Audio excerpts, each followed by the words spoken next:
Hola, buenas tardes. En nombre de la Universidad Autónoma de Chiapas, para del Centro de Estudios para la Construcción de la Ciudadanía y la Paz, le damos la más cordial bienvenida a todos los que nos siguen aquí en el Zoom y también en Facebook.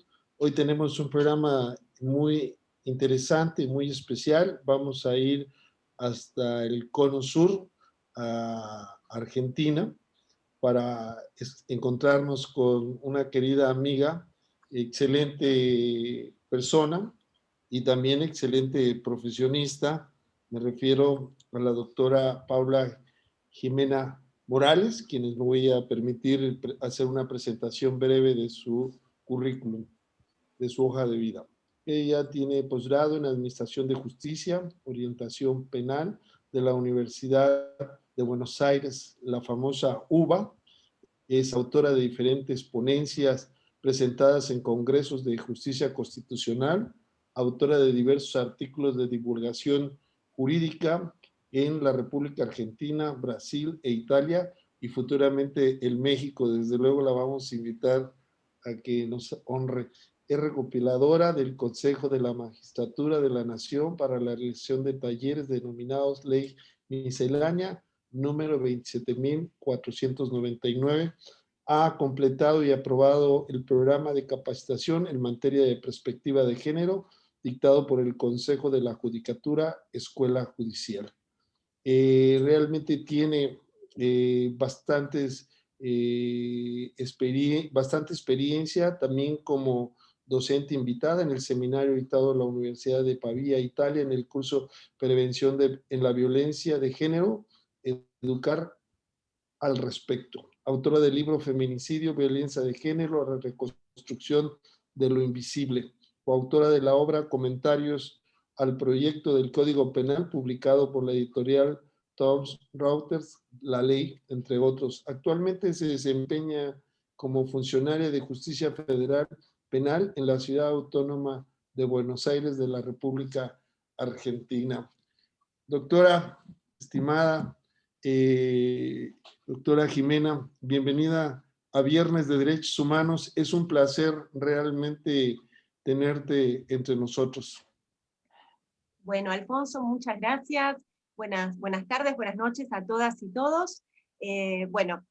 Muchas gracias por la presentación. Antes que nada, quiero agradecer a la Universidad Autónoma de Chiapas y al Secosiste por tan gentil invitación. Para mí es un honor estar aquí compartiendo esta tarde, noche de derechos humanos con todas y todos. Bien, el tema que vamos a abordar, bueno, que se va a abordar en esta sesión, es un tema muy interesante porque tiene que ver con la perspectiva de género en el sentido de la influencia del derecho internacional, del derecho convencional. ¿Cuál es la importancia desde estas, actualmente podríamos decir, de juzgar con perspectiva de género, estimada doctora Jimena Morales? Bueno, juzgar con perspectiva de género es un tema que es muy importante, porque no solo está así previsto en el derecho convencional, sino que en las constituciones de los distintos países así lo prevén. Es un mandato convencional, podríamos decir. Al respecto, contamos con la Convención Interamericana de Derechos Humanos, pero también contamos con convenciones específicas que regulan la materia en lo que se refiere a la protección de las mujeres. En este sentido, hay que señalar que juzgar con perspectiva de género es juzgar teniendo en cuenta la igualdad. Y entonces, ¿cómo se puede hacer para ello? Para juzgar en este sentido, primero, bueno, el respeto por las convenciones internacionales. Como segundo punto, hay que tener en cuenta que lo que se trata es de corregir, de eliminar o de contrarrestar una acción de discriminación, por supuesto en un caso concreto, donde mediante una acción jurisdiccional se va a lograr revertir esta situación, pudiendo acceder la persona al goce amplio del derecho que siente vulnerado. Y en este sentido es muy importante toda la labor que están haciendo los tribunales tanto de cada país como la Corte Interamericana, de Derechos Humanos, que así establece, ¿no?, esta perspectiva de género. Para hablar de perspectiva de género, si me permitís, Alfonso, primero hay que establecer qué es el género, ¿no? Porque muchas veces tiende a confundirse lo que es el género con lo que es el sexo. El sexo está determinado de manera biológica en el nacimiento de una persona. Sexo tenemos masculino y sexo femenino. Hay una tercera categoría que es menos común y menos frecuente, que es el sexo indeterminado o intersexo, que es cuando en la anatomía de una persona conviven características fisiológicas de varón y de mujer. Pero en líneas generales, estos son es un binomio, ¿no? Sexo masculino y el que corresponde a la mujer. ¿Qué lo determina? Bueno, la capacidad de gestar, la capacidad de amamantar y la fisiología de cada una de las personas. Ahora, el género es algo distinto. El género es una construcción social. El género va mutando, va cambiando de acuerdo a las características sociales, a lo que cada persona quiera, desee y desarrolle en su vida. No es algo estanco, taxativo y que tiene un fin. Sexo masculino, sexo no es femenino, es mujer y varón, serían las categorías correctas. Ahora, géneros hay muchos, y si nos ponemos a pensar, hay una comunidad denominada LGBTI+, que comprende a un sinnúmero de personas de géneros diversos, y que estos géneros se van sumando, de ahí la utilización del signo más sobre el final de la sigla. Esto significa que está abierta a nuevas incorporaciones. La sigla comprende gays, lesbianas, travestis, trans, bueno, también podemos incluir dentro de ese más a los queers, a los pansexuales, hay un montón de categorías nuevas que se van incorporando día a día, porque la sociedad sí lo requiere, y porque el género es sentir, es poder expresarse libremente de las personas, y para esto hay que tener igualdad. ¿Y qué significa el derecho a la igualdad? El derecho a la igualdad es poder tener igualdad de trato e igualdad de oportunidad. Les comenté antes que había unas convenciones específicas que regulan los derechos de las mujeres. Una es la Convención sobre la Eliminación de todas formas de discriminación contra la mujer, comúnmente denominada CEDAW por su sigla en inglés. Y la otra es la Convención para eliminar cualquier forma de violencia contra la mujer, comúnmente denominada la Convención Belém do Pará. En ambas convenciones se recopilan una serie de derechos y garantías con los que cuentan las mujeres. Y el derecho a la igualdad es una de ellas. El derecho a la igualdad y la no discriminación son los principios rectores para poder garantizar a las mujeres el libre y pleno ejercicio de sus derechos. La Convención Americana sobre Derechos Humanos, la CEDAW, la Convención Belém do Pará son los instrumentos internacionales rectores en la materia. Podemos agregar también las reglas de Brasilia, las reglas de Beijing, en lo que refiere a la diversidad de géneros, la convención las reglas de Yogyakarta, pero fundamentalmente son estas dos que mencioné antes.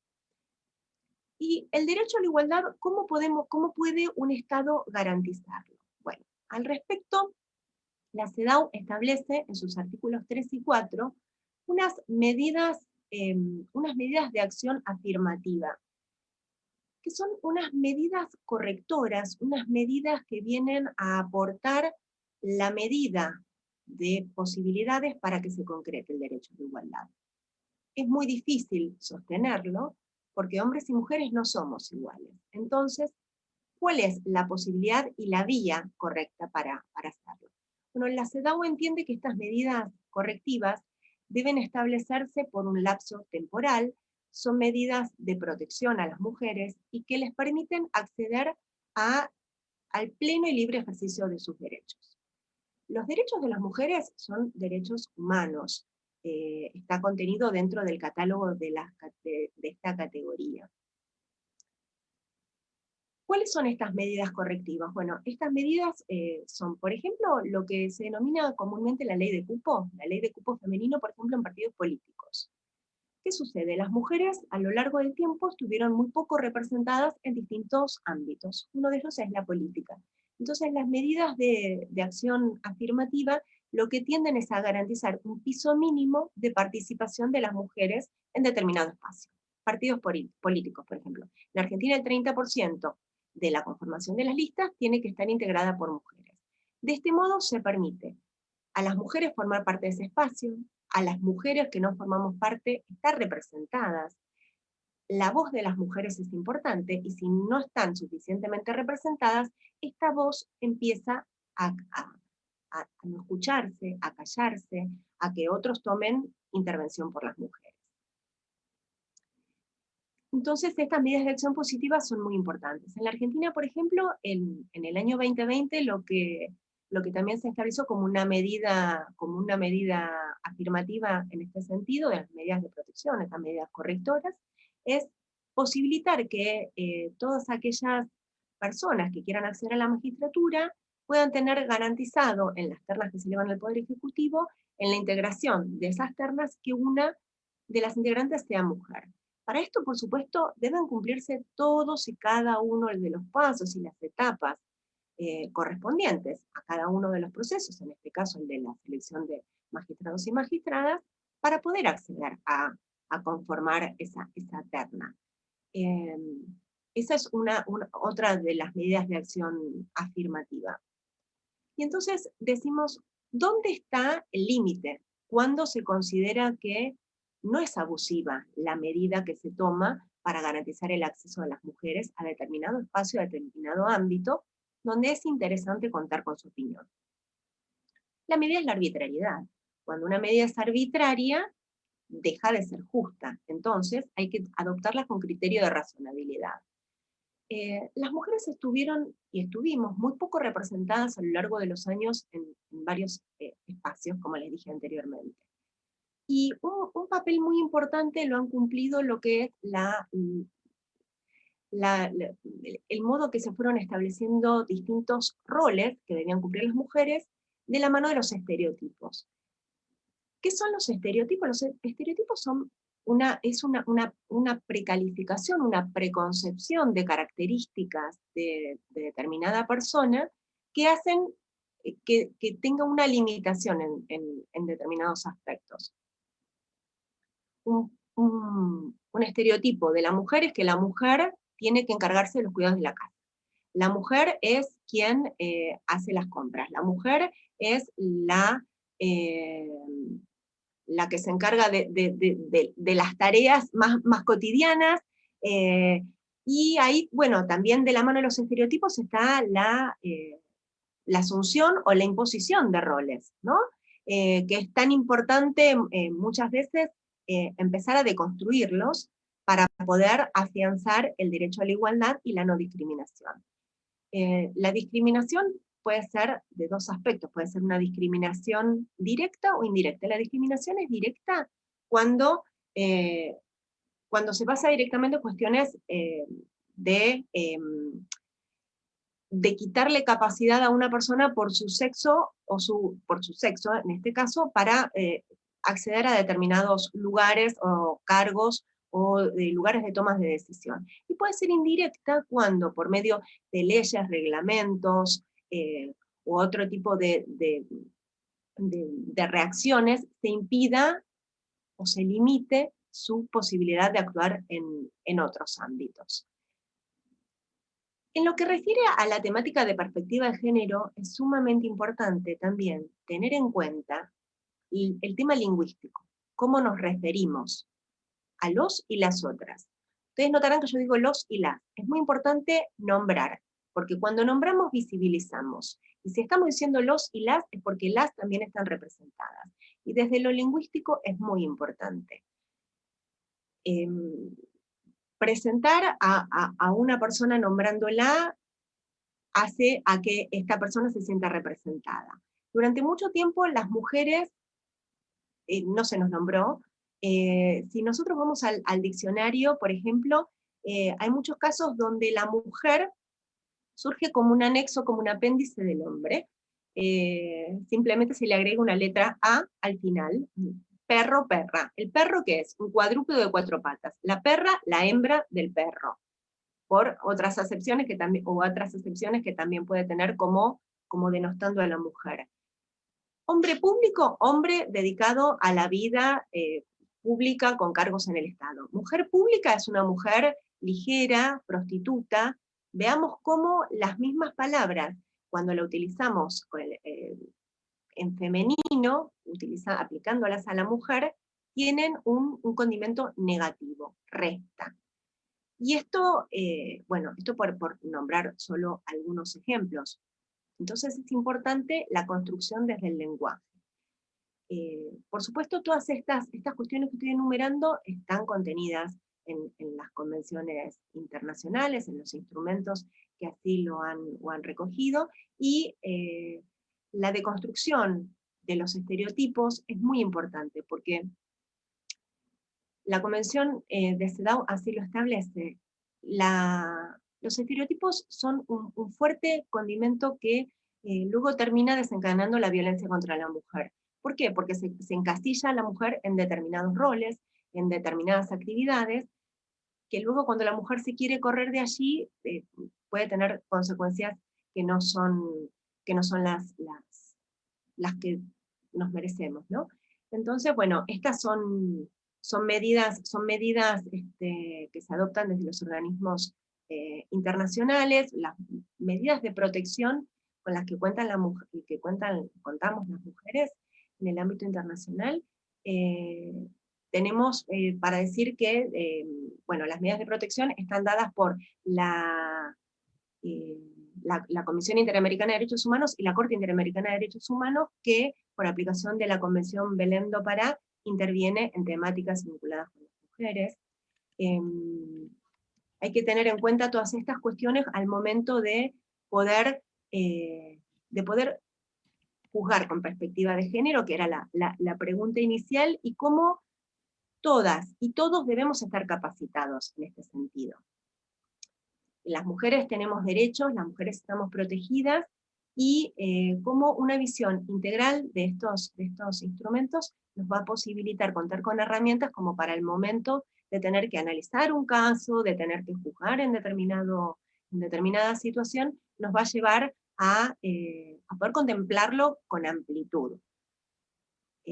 Bueno, estas son más o menos algunos de los lineamientos generales en cuanto a juzgar con perspectiva de género.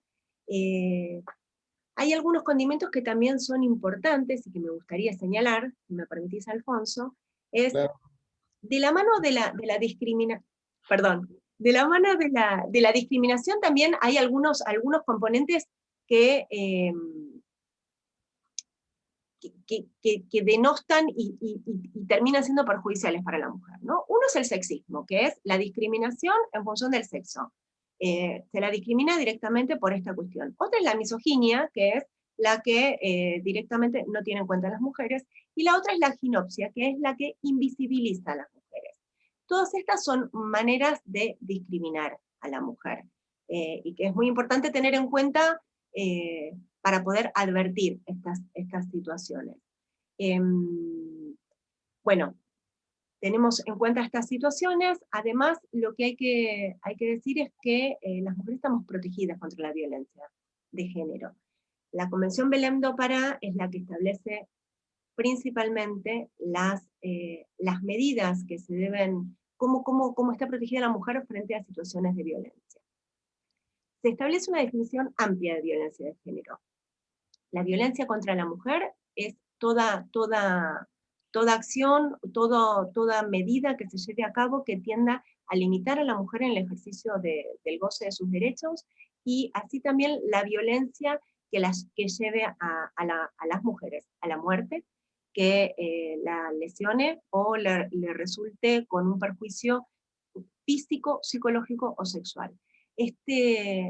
esta es una definición amplia porque, como vemos, contempla las distintas representaciones que tiene la violencia en, respecto de la mujer. Y el aspecto psicológico no es un aspecto menor, porque hay mucha violencia psicológica.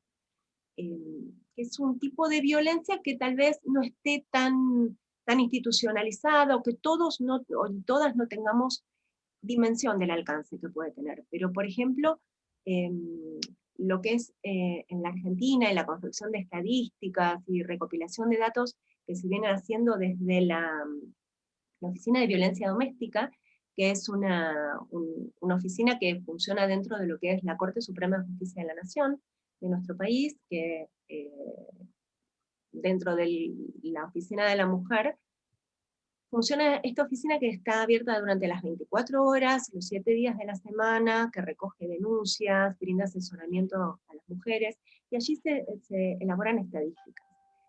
La mayor cantidad de mujeres que requieren asistencia es por violencia psicológica, que es, ningún maltrato debe ser permitido, y la violencia psicológica tampoco. Por supuesto, claro está que los maltratos físicos son más evidentes, pero la violencia psicológica también, lo mismo que lo que es el abuso sexual, las agresiones sexuales, que en muchos casos suelen darse dentro del ámbito mismo de la familia, en el ámbito intrafamiliar, dando lugar a un sinnúmero de episodios violentos y que llevan a la mujer a colocarse en un lugar que, claro está, no es el que merecen, no se están respetando sus derechos, sus garantías, y la mujer realmente muchas veces no toma dimensión del daño que esto le provoca y cómo puede llegar a protegerse, ¿no? Frente a este tipo de agresiones. Por eso es muy importante informar y que se sepa cómo poder protegerse. Ha sido una introducción muy profunda, muy interesante, y que nos lleva a muchas reflexiones, ¿verdad? También algo que has mencionado es que tenemos que ver la realidad y que el hombre y la mujer no somos iguales ni biológica ni culturalmente.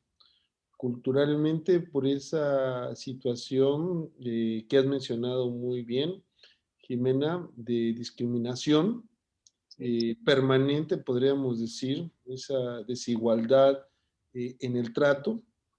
Nosotros tenemos algunas experiencias acá en México, en el cual mujeres que participan a cargos de elección popular, únicamente los partidos para cumplir con la cuota de género, y cuando obtienen el cargo, ganan las elecciones, inmediatamente renuncian para que un hombre tome ese lugar. También tenemos algo que quizás se ha mencionado también, y quisiéramos también, si puedes profundizar, Jimena, respecto a la violencia psicológica, ¿verdad? ¿Cómo es posible medir el impacto del sufrimiento, el impacto en la vida de la persona, cómo puede mermar su autoestima y cómo puede repararse ese daño en determinado momento? Y también se me hizo muy interesante, y es una de las cuestiones que vamos bueno, están preguntando las diferentes perspectivas de género, que no solamente el hombre y la mujer, sino algunas preferencias sexuales diferentes de la población llamada LGTB. Bueno, no sé, Frida, si nos puedes leer algunas preguntas para que nos haga el honor la doctora Jimena de darnos su punto de vista. Adelante, Frida. Sí, doctor, buenas noches. Hay una pregunta de Alondra García, nos dice, cuando hay casos de violación de derechos humanos, ¿por qué se hace caso omiso o se debe a la falta de empatía? Bien, bueno, empiezo por esta pregunta que me estás trasladando, Frida. Se hace caso omiso, entiendo que tal vez se refiere a las autoridades policiales o judiciales que hacen caso omiso a la denuncia que está formulando la persona que se siente agredida. Lo respondo por ese lado, no sé si hay alguna aclaración al respecto. Sí, muchas veces hay falta de empatía de las autoridades que reciben las denuncias y que son las primeras en tomar contacto muchas veces con la víctima. Puede ser falta de empatía, pero por otro lado también es falta de capacitación, porque hay una obligación a partir de las convenciones CEDAW y Belén do Pará de que las autoridades judiciales, policiales y administrativas que intervengan en las determinadas etapas de las denuncias estén capacitadas sobre perspectiva de género. Entonces, la empatía puede ser, pero eso puede ser que lo tengamos o no, eso depende de cada uno. Pero las personas que tienen la tarea, la función, son funcionarios públicos, deben contar con capacitación y no pueden hacer caso omiso a una denuncia de una entidad como es de una mujer que ha sido víctima de un delito tan grave como es la violencia de género.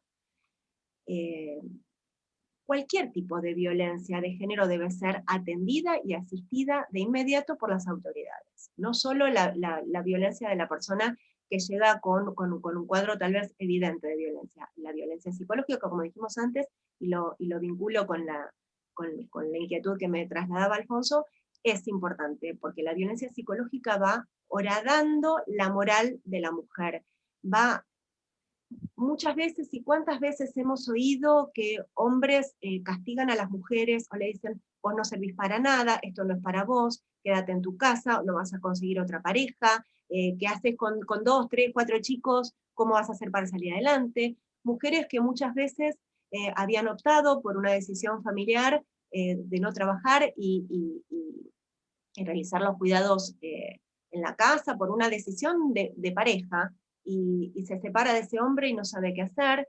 Entonces la violencia psicológica es un componente muy importante que termina lesionando gravemente la moral de la mujer. Muchas veces las mujeres terminan convenciéndose que realmente no sirven para nada, y esto es muy grave, es muy grave. Son delitos que merecen protección, que están enmarcados dentro de la protección de los derechos humanos, porque las mujeres merecemos igualdad de trato, respeto y la igualdad de oportunidades. Entonces, no puede permitirse la violencia psicológica de manos de nadie, y en el ámbito intrafamiliar esto es mucho más común de lo que uno quisiera escuchar. Realmente es así, bueno, las estadísticas así lo demuestran. Bueno, y también podríamos decir que desgraciadamente ahí sí podría haber una paridad de género, porque muchos investigadores del Estado, mucho personal que se debe de encargar de investigaciones serias y responsables, pues de manera general son burócratas, poco están preparados y sensibilizados para abordar cualquier tema, y desde luego acentuando el trato hacia las mujeres, ¿verdad? Nosotros lo vemos en los casos que se menciona, bueno, es que ¿para qué se vestía así? ¿Por qué no estaba en su casa? Etcétera. Es decir, se busca justificar lo que sucedido a las mujeres como si fueran ellas responsables de la violencia social que han recibido.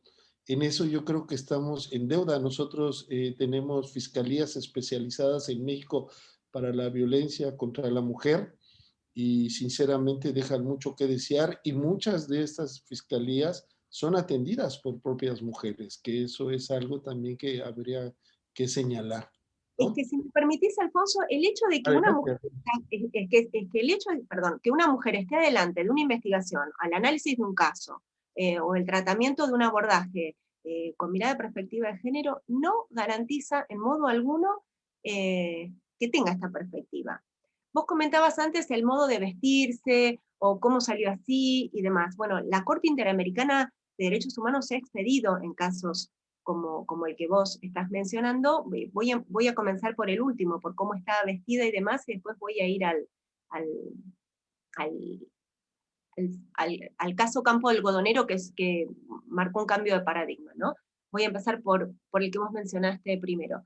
En el caso Belis Franco versus Guatemala, lo que la Corte sostuvo precisamente es eso, no hay que estigmatizar a la víctima cuestionando cómo estaba vestida, cuáles eran las amistades que frecuentaba, si tenía muchos novios, si tenía muchos amigos, si salía a altas horas de la noche. Eso es trasladar la culpa a la víctima.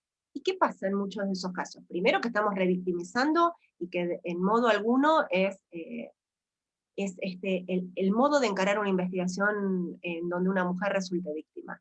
Y segundo, que se están descuidando líneas de investigación por focalizar en las conductas sociales de la víctima, que en los casos de violencia de género muchas veces las primeras horas de investigación son fundamentales, son muy importantes.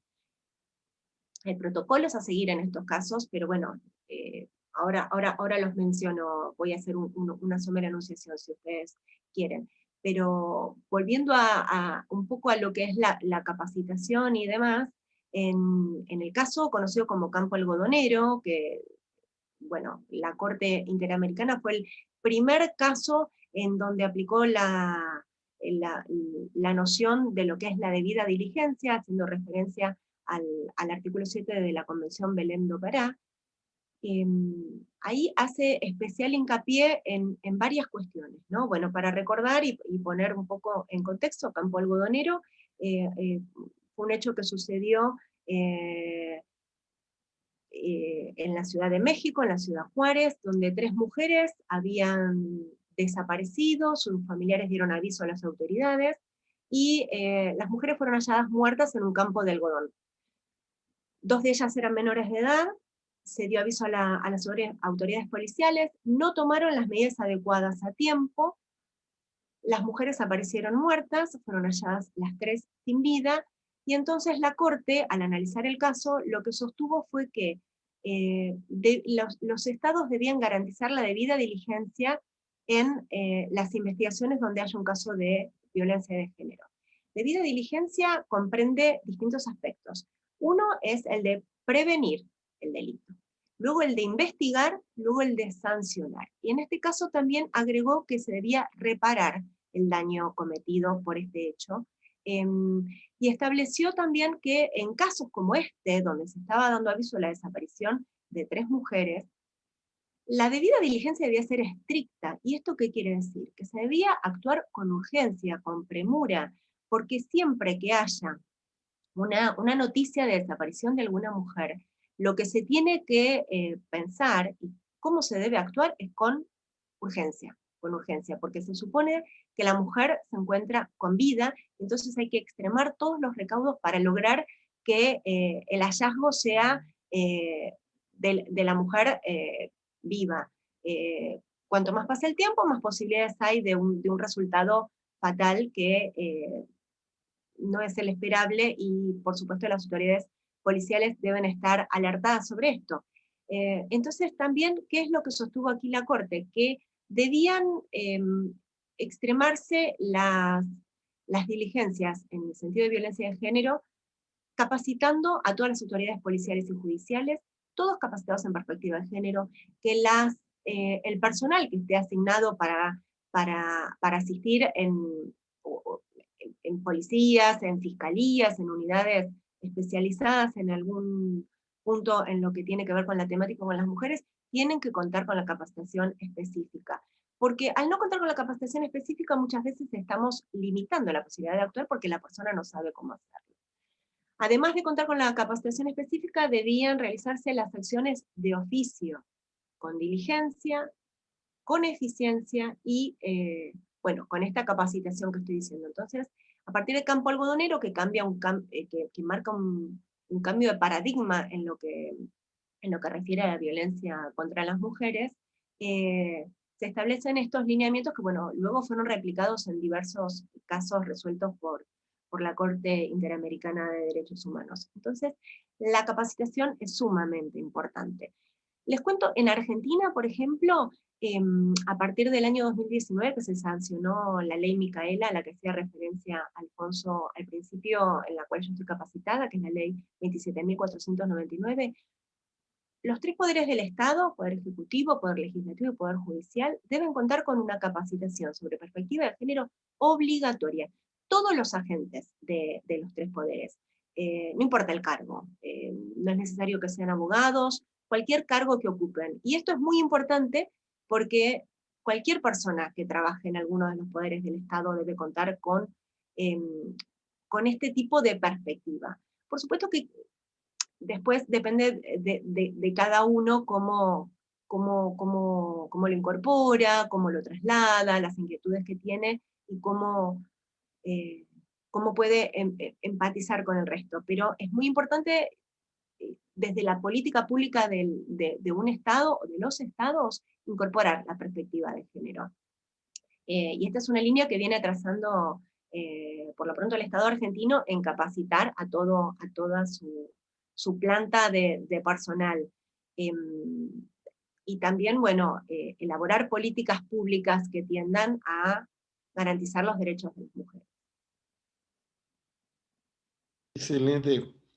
Algo que es muy importante es cuando hay alguna señal de alarma, pues inmediatamente atender la verdad para prevenir que lamentar. Creo que ese es un tema desarrollado excelentemente y que sí nos hace reflexionar sobre la realidad, porque desgraciadamente en México se han ido incrementando la violencia contra la mujer y feminicidios que no sé por qué no se puede controlar si tenemos un Estado que está encargado de protegernos, que es su principal función, y más a los grupos más vulnerables, ¿no? Como puede ser los niños, las niñas, los adolescentes, las personas de tercera edad, y desde luego las mujeres. ¿Tenemos más preguntas, Frida? Sí, Ya doctor. se nos está yendo el programa bien rápido. La doctora Jimena, es un tema muy interesante, la verdad. Y de acuerdo con el censo mexicano, pues hay más mujeres en el país que hombres. Entonces, por todos lados, el número cuantitativo es mayor, pero también tenemos que darle su lugar desde el punto de vista cualitativo. Y también yo creo que está bueno también decir, tenemos que darles, creo que también ellas que tienen que ganar, porque de una u otra manera todos tenemos que distinguirnos, como decía José María Morelos y Pavón, un prócer de la patria mexicana, solamente nos distinguen los vicios y las virtudes, y no los géneros, ¿no? Frida. Sí, doctor. Hay una pregunta que nos dice, ¿por qué no son castigados a pesar que son denunciados por cualquier daño hacia la mujer, siendo que tienen antecedentes de ser personas violentadas? Bueno, a ver, eso en primer medida depende de la legislación interna de cada país, más allá de que en el caso de no obtener una resolución favorable a la víctima, en este caso a la mujer, se pueda acudir a los organismos internacionales. Pero bueno, eso ya depende de la legislación interna de cada país, que bueno, digo más o menos el marco general o lo que yo sé de cómo se trabaja en la República Argentina, que es el país en el que yo resido y que tengo datos como para poder expedirme. Muchas veces las personas que realizan actos violentos hacia las mujeres, por lo menos en la Argentina, se cuenta con medidas de prevención y de protección a la mujer. Estas medidas involucran varios aspectos. Una primera medida es una medida de restricción al hogar. Entonces, con intervención de los jueces, se limita el acceso del agresor al hogar conyugal. Pero ¿qué sucede? Muchas veces estas restricciones son vulneradas. Entonces, bueno, se trata de incorporar nuevos elementos de protección a las mujeres. En la Argentina, por ejemplo, se cuenta con medios electrónicos como se llama aquí el botón antipánico, no sé si allá se llama de la misma manera, es la posibilidad de acceder de manera remota directamente con la policía o con el ministerio con alguna de las representaciones del Ministerio de Justicia, como para que tengan aviso que esa mujer registrada con ese número de teléfono accionó el botón antipánico. Pero ¿qué pasa?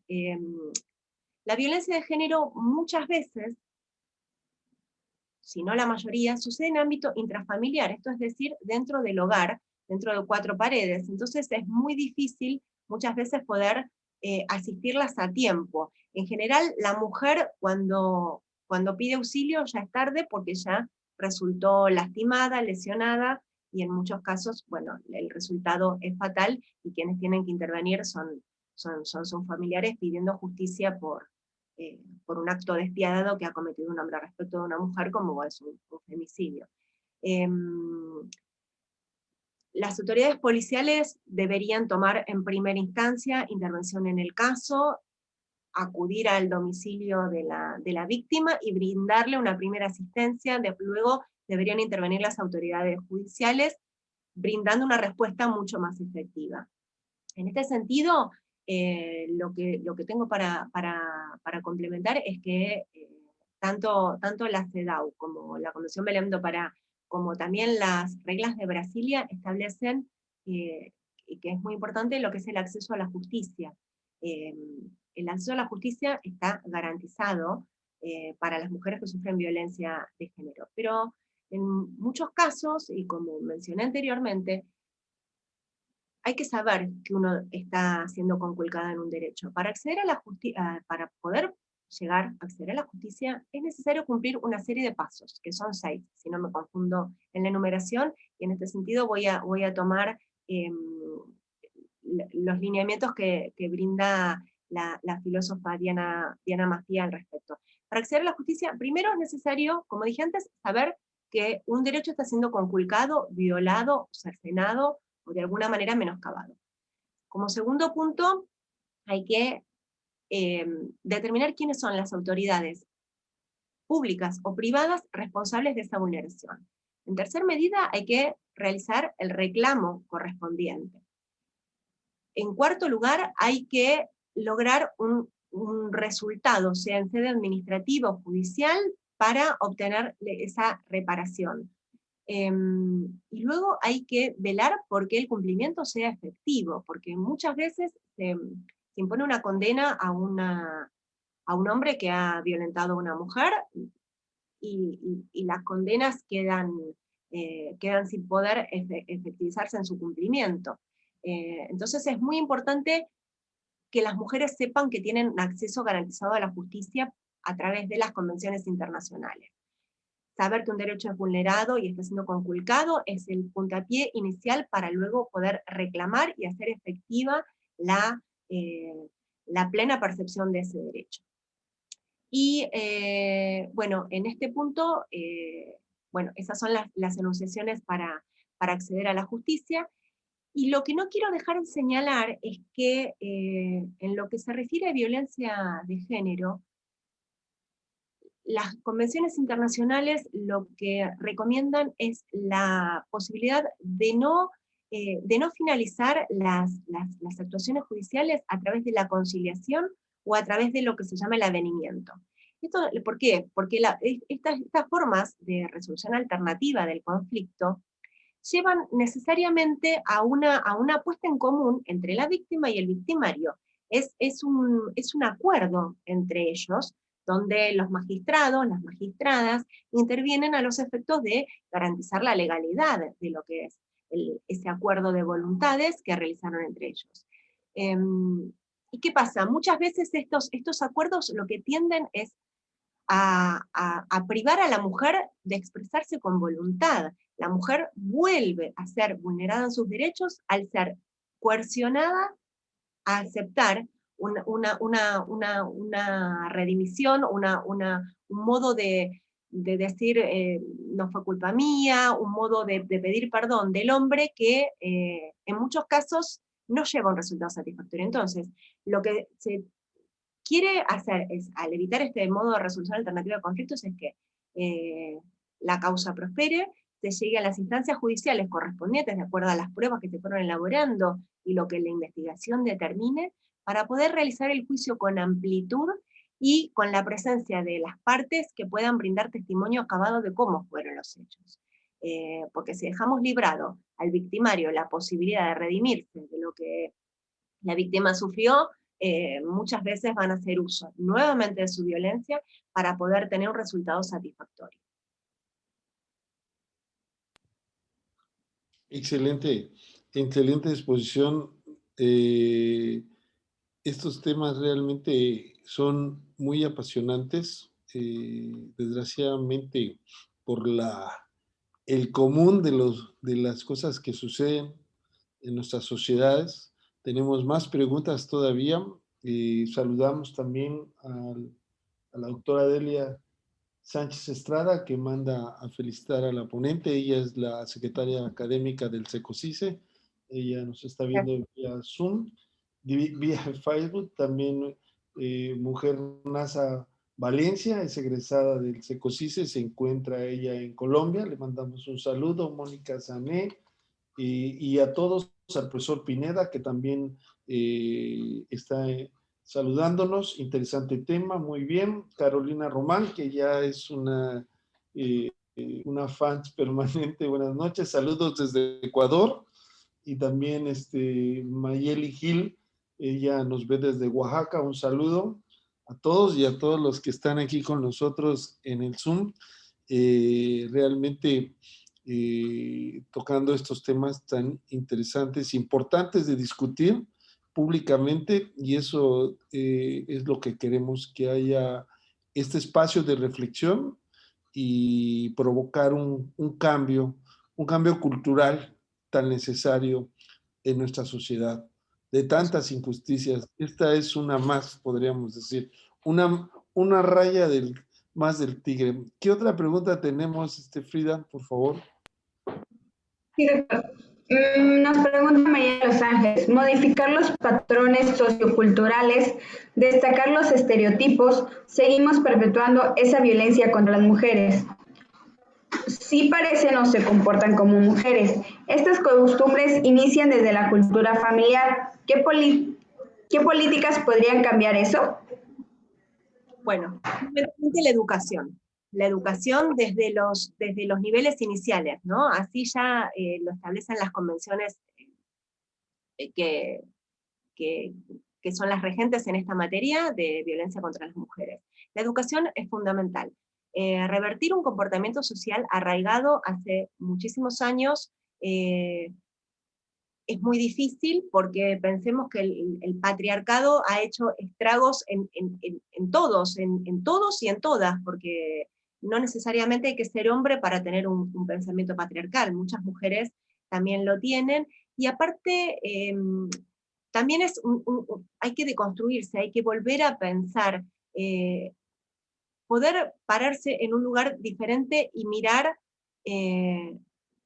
hombres, mujeres y géneros diversos también. Sin dudas, el camino es la educación y desde los niveles iniciales.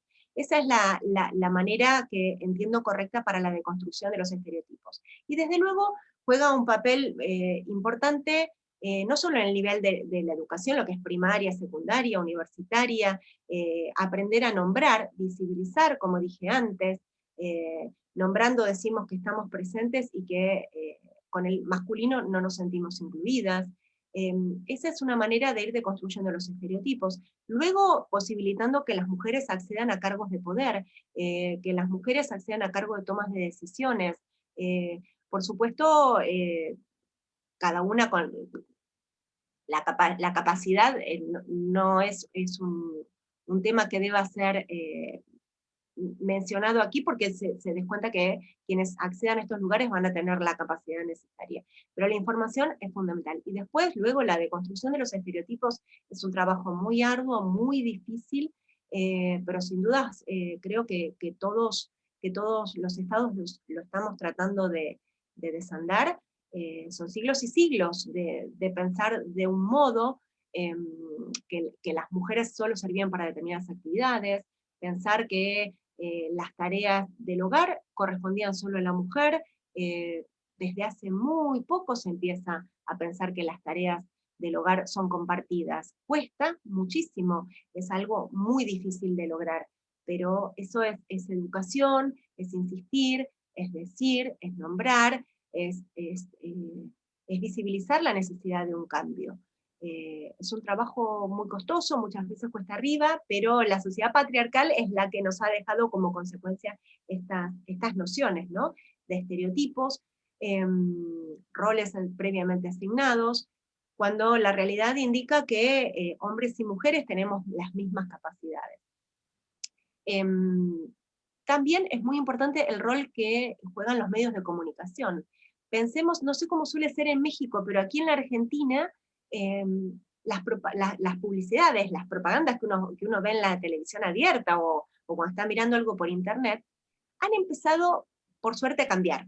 Porque si nosotros veíamos, había publicidades que eran realmente, uno lo mira con los ojos de hoy y con la mirada focalizada en la perspectiva de género y no puede creer cómo, no sé, frases tales como una buena esposa es la que prepara la comida del marido, y este tipo de situaciones, y la mujer siempre permanentemente brindándose, pero no como un acto de amor, sino porque era una imposición y que así debía ser, empiezan a cambiar.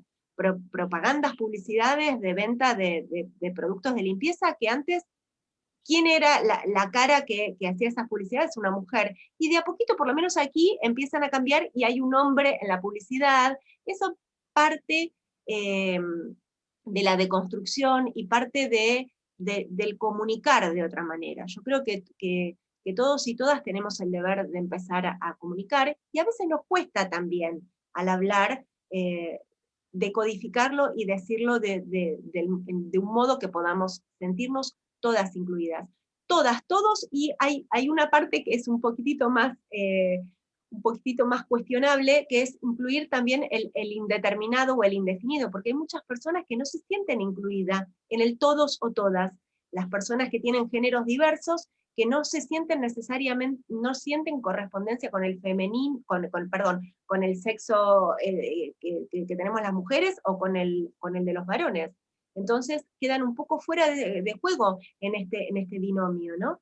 Entonces es cuestionable a lo mejor el decir todes, o el escribir con la X, que es el inclusivo total, porque el arroba también lleva al limitante de este binomio, ¿no? De masculino-femenino. Entonces debemos empezar a construir también desde el lenguaje la posibilidad de incluir a todo el grupo de personas que conformamos una sociedad. Y lo lingüístico es muy importante, y de construir es una tarea que nos compete a todos, y cada uno desde su espacio debe empezar a hacerlo.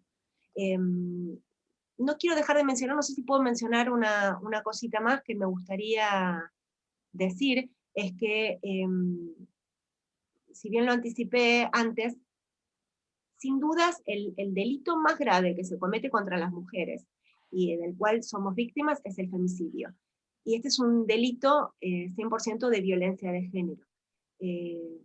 Muchísimas mujeres mueren por día de manos de hombres. En los primeros 15 días de enero de este año 2021, en la Argentina murió una mujer cada 22 horas, víctima de violencia de género. Esto quiere decir un hombre que mata a una mujer por la condición de serla y en un contexto de violencia de género.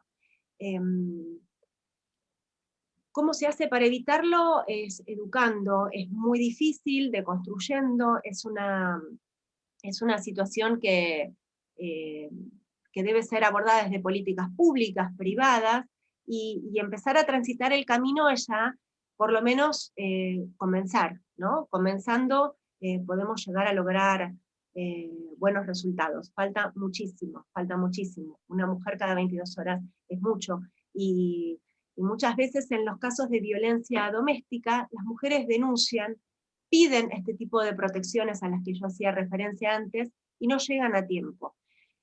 Por supuesto que no es necesario que haya denuncias previas para catalogar un delito como femicidio, pero estos son sí elementos que deben ser tenidos en cuenta en una investigación en donde una mujer muere de manos de un hombre. Son elementos que colaboran y conforman el cuadro fáctico y probatorio que permiten luego acreditar que sí es un delito de violencia de género y no otro delito de homicidio agravado que puede haber en los catálogos penales de los diferentes países. Pero sin dudas este es un delito muy grave y que se cobra las vidas de muchas mujeres, y no quería dejar de mencionarlo. Y no solo de las mujeres, porque también tenemos que contemplar, por lo menos en la Argentina contamos con la Ley de Identidad de Género, donde cualquier persona que sienta que su género no se corresponde con el sexo biológico asignado al momento de nacer, y que corresponde a las características físicas, puede solicitar el cambio de género en su documento nacional de identidad. Puede una persona que nació biológicamente como mujer, puede sentirse con el género masculino y pedir el cambio de nombre, porque el nombre también es lo que nos presenta ante la sociedad. Y la ley de identidad de género, en este sentido, es una ley sumamente amplia, y que permite que cualquier persona con la sola invocación de no sentirse representada por el sexo que menciona su documento y pedir cambio de género, se posibilita hacerlo. No es necesario la realización de ninguna terapia hormonal, ni ninguna operación quirúrgica que cambie la anatomía del o la solicitante. Entonces, y en estos casos, para tener en cuenta, porque no solo el femicidio puede ser también cometido en perjuicio de una persona que haya asumido el género como mujer. Entonces ahí también hay que tener una mirada amplia, y de ahí también la mirada que tenemos que tener todos quienes trabajamos con este tipo de situaciones, como para poder tenerlo en cuenta y poder resolver conforme a lo que la legislación viene imponiendo, modificando y por supuesto avanzando. Excelente. Es importante también, por ejemplo, para que nos demos una idea.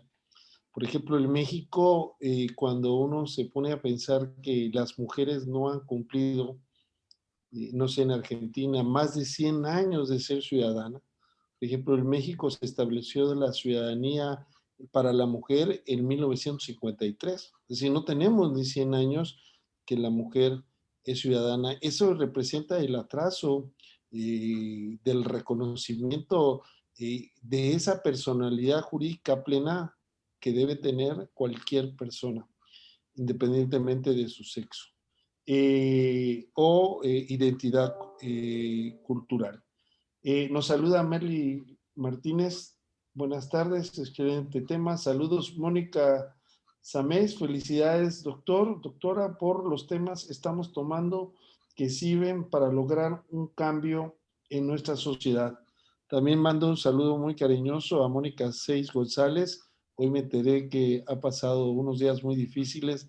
Ella siempre nos sigue porque se está convaleciendo del COVID, pero pues ya de una otra forma ya ha pasado lo peor. Saludo también a José Luis Valles, que siempre está con nosotros. Él es egresado de la licenciatura en Derechos Humanos, una excelente persona. Nos saludan también a todos, a Frida, a su servidor y a la doctora Jiménez, Xochitl Hernández, que estaba desde el principio. Bueno, tenemos ya que ir cerrando, porque ya se nos está yendo el programa. Frida, una pregunta más y nos vamos a las conclusiones. Adelante, Frida, por favor. Claro que sí, doctor. Bueno, la última pregunta sería, ¿cómo se debe de actuar cuando nos percatamos de una violencia de género hacia otra mujer? Sin duda es hacerlo saber, denunciarlo. La responsabilidad como ciudadanos y ciudadanas hace velar por la otra persona también, ¿no? Entonces debería, quien sabe que una persona está sufriendo violencia de género, denunciarlo. La denuncia de cualquier persona, por lo menos en la Argentina, es válida para iniciar una investigación. Sin duda muchas mujeres que están siendo violentadas no saben cómo reaccionar, o dónde pueden pedir ayuda, o dónde denunciar. Entonces, la posibilidad de que alguien pueda hacerlo por ellas es muy valorable, y es una obligación, porque denunciando podemos salvar la vida de esa mujer que tal vez si llegamos tarde sea muy, muy gravoso. Entonces, la idea es colaborar como sociedad, denunciando este tipo de casos, informándonos, si sabemos de una mujer que está siendo violentada, brindarles primero también, como primer medida, nuestro apoyo, nuestra contención, preguntarles qué necesitan, buscar lugares de asistencia como para que ella pueda transitar de una manera más cómoda esta situación, porque muchas veces las mujeres no tienen otro lugar a donde ir, otro lugar donde acudir, porque o no tienen familiares o no tienen un lugar alternativo donde estar. Entonces es muy importante poder ayudarlas, ayudar a todas las mujeres que estén siendo víctimas de violencia de género. Es sin duda una necesidad y una obligación. Excelente. Finalmente, para despedirnos y agradecer a todos los que nos siguen, mandamos un saludo también a Panamá. Nos están viendo Luz Manuelita Figueroa. Realmente hemos tenido la oportunidad de llegar a varios espacios de Latinoamérica, y eso nos llena mucho a nosotros, porque ya estamos próximos también a cumplir un año en el programa, que todos los viernes estamos de derechos humanos. De hecho, la próxima semana, de una vez, los invito, vamos a tener un tema muy interesante relacionado con estos tópicos, porque vamos a hablar del feminicidio, pero ¿qué pasa con los huérfanos del feminicidio? Es decir, cuando muere una mujer, pues quedan ahí desamparados, por lo menos afectivamente, económicamente. ¿Cuál sería la respuesta más adecuada? Porque tenemos que ver los efectos secundarios de estos graves problemas.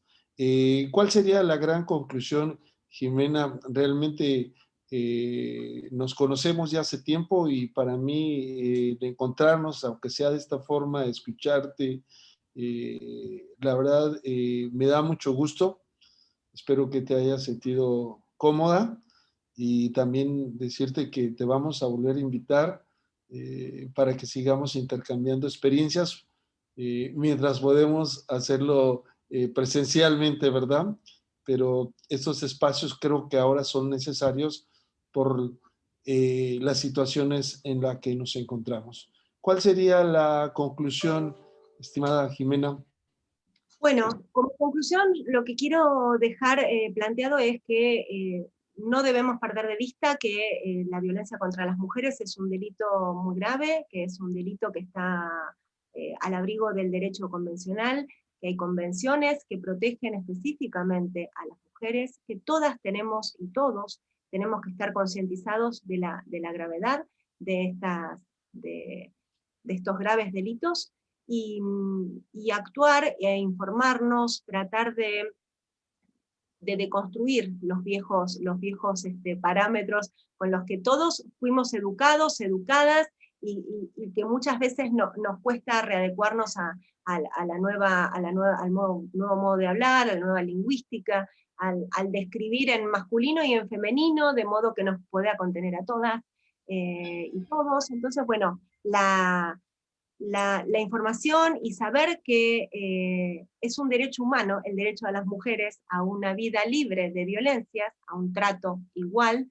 y con respeto a todos los aspectos de su vida, no solo a la vida, al afectivo, al psicológico, al desarrollo político, y que están contempladas todas y absolutamente cada una de las mujeres, y que muchas veces las mujeres somos un foco por la vulnerabilidad que muchas presentan o presentamos. Las mujeres ancianas, las migrantes, las menores de edad, las mujeres embarazadas, son personas consideradas vulnerables ya por los organismos, por los instrumentos internacionales que nos protegen. Entonces, tener eso en mente y saber que cuando nuestros derechos son vulnerados podemos acudir a la justicia es sumamente importante. Y quiero quedarme con esto, ¿no? La posibilidad de encontrar abrigo en la protección legal que es muy importante y que hay que transmitir. Muchas gracias por la invitación. No, muchas gracias a ti. Muchas gracias, Frida. Ya nos veremos la próxima semana. Vamos a tener una serie de actividades. La próxima semana, el 5 de febrero, es un aniversario de la Constitución. Vamos a hacer una mesa redonda a las 11 de la mañana. Va a participar profesores de la talla del doctor Hugo Carrasco Serlet, de la UNAM, de la doctora Macarita Elizondo, de la UNAM, del profesor y doctor José de Jesús Becerra Ramírez de la Universidad de Guadalajara y su servidor. Vamos a tocar temas de la Constitución mexicana, pero un día antes vamos a hacer un homenaje. Recientemente falleció el doctor Michele Tarufo. Vamos a hacer un homenaje con la Asociación Mundial de Justicia Constitucional y también vamos a programar un homenaje para el doctor Héctor Frisia Mudio, que desgraciadamente esta semana también nos dejó.